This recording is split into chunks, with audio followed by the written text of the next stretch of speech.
20,000 մատչելի բնակարան մեր հայրենակիցների համար, նորաստեղծ ընտանիքների, բազմազավակ ընտանիքների համար։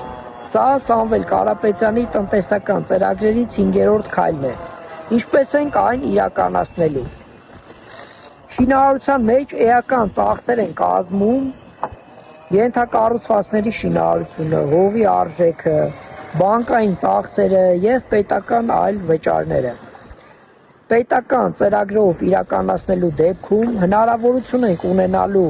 այս ծախսերը էականորեն նվազեցնելու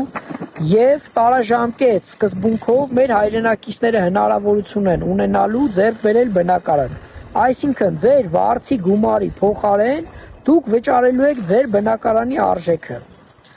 Ուժեղ Հայաստան ունենալու ենք, սիրելի հայրենակիցներ, հունիսի 8-ից, երբ ունենանք ուժեղ վարչապետ Սամվել Կարապետյանի գլխավորությամբ։ Ուժեղ Հայաստան,